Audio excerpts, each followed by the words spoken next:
I will always have a free class because I remember what it was like to be $800,000 in debt. But my free class does not mean I need to come over to your house and spend all day working with you and calling the bank and filling out paperwork and doing blah, blah, blah, blah, blah, blah. I don't have to do that to help you. And I'm not going to do that to help you unless the Lord leads me to do that to help you, or unless I'm getting paid. Oh, yeah, I can't believe you would say something like that. Let me tell you something. Some of y'all are losing a lot of money in your businesses, real estate or otherwise, because we have been reared with this false notion that making money is evil. It's not evil to have wealth. If it was evil to have wealth, the Bible would say it's evil to have wealth. It's not evil to have wealth. If it was evil to have wealth, the Bible wouldn't give you a blueprint and a pathway to, if you have wealth, what to do with it. It would just say, give away all your wealth and be normal, right? Give away all your wealth and be poor. In fact, it doesn't say that at all. In fact, one thing my Bible says to me, and all of these Bibles say, all of these Bibles have a scripture that says that the poor are going to be with us always. No matter how much you give to the poor, no matter how much you pour out and help people, no matter how much you try to lift people up, there is always going to be folks who choose to have a poverty mindset, and they are going to always be poor. And it's not always the person who's disabled on disability, and it's not always the person who's on fixed income pension.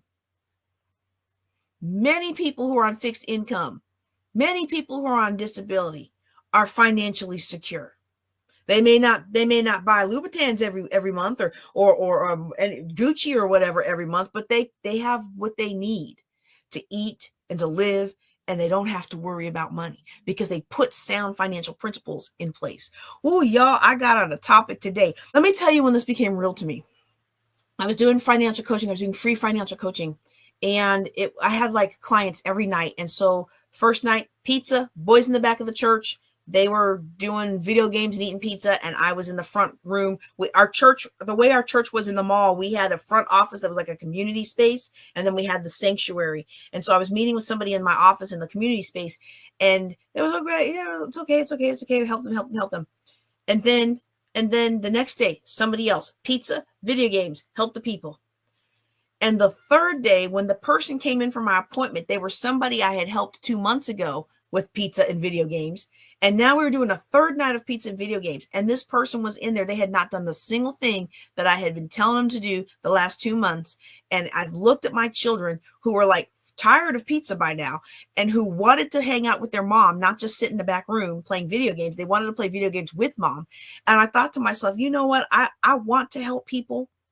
I want to help people, but these people are not like I was when I was $800,000 in debt. You gave me any instruction or anything that I could implement within the confines of my being in debt, so I didn't have to pay. Don't give me $1,000 solution when I'm $800,000 in debt. But if you gave me free stuff I could do to better myself, I was doing it. And in that moment, I realized I was doing a disservice to my family to continue offering all of this free education night after night after night after night for people who were not willing to do the work. And one of the ways that you find out if people are willing to do the work is by, drum roll, charging a fee. Now, I'm always going to have a free Thursday, or it may not be Thursday. I'm always going to have a free class. But I am never going to subject my kids to that again without finding a way to get paid for it on the back end. And if somebody's in foreclosure and they can't pay me, you better believe I'm going to find a way for somebody else who ultimately buys that house or some other situation where I will ultimately be paid. And that's how you have to think about real estate investing. See, you don't have to lose money in your investing. Every once in a while, you make a bad decision. Every once in a while, you make a bad buy. Every once in a while, the deal falls through. Okay, that happens. That's part of doing business. But if you structure your business properly and you do enough of it, then you will not continue to decrease. You might have ups and downs and ups and downs and ups and downs and ups and downs, but eventually the ups all go up just like the market.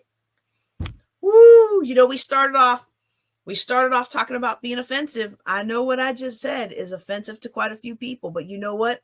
That's what I do, and that's why it works, okay? All right. Ooh, Ooh, y'all. So we've got a perfect storm brewing.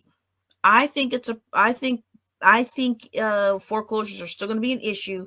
And I think it's important for us to get comfortable with these concepts now, because what you don't want to do is you don't want to wait until foreclosures are on a steeper rise to be like, oh, I think I'm going to try it now. No, you want to work on it now, make a little bit of money here and there now. And then when everything is up, now you're the person with the expertise. You're the one with years of expertise as opposed to somebody else who's just jumping in.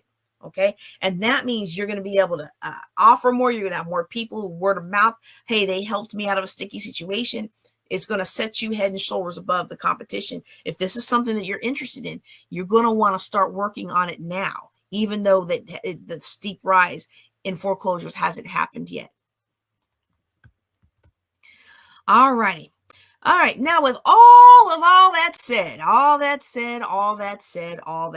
and you know what? I'm just going to put in a little disclaimer. Okay. If you're listening to me as part of the Ladies of Wealth podcast, this podcast is probably kind of convoluted because I started off talking about one thing and went to another thing and started off talking about being offensive. And then I said some stuff that was offensive, but it's just who I am. So, it's not wrong. People just don't like it. Look, hey, I have to add this to the other part about the offensive thing. Just because people get offended at what you say doesn't mean you're wrong. I find it hilarious how many people disagree with me about a debt-free lifestyle. And they are always coming to me to fund their fundraisers. And they're like, I can't go on this trip if you don't help pay my way. And I can't do this and I can't. And I'm like, well, you know what? You can go to all your other people, money people. Other people, money people. Like, I'm sorry. This is my way. And I'm not subsidizing your way. I'm subsidizing my way. But nobody who does it my way comes to me with their hand out because they need that kind of help, unless it's a community big project, but they're not coming to me asking me to help fund their trips. They're not coming to me asking me to help fund shoes for their children's feet. They're not coming to me asking to help fund that stuff because they followed my way. And my way works. It's not glamorous. It's not exciting. It's not grown and sexy. But it works.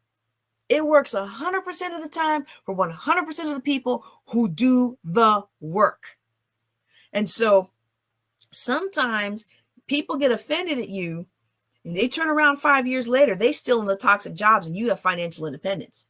People get offended at you, but you turn around 10 years later, they are chained to the wall with mortgage after mortgage after mortgage and can't find anybody who can afford the rent. And you're sleeping well at night because your properties are paid off. And they're not in your name. So you don't look like you got a lot, but they're paid off.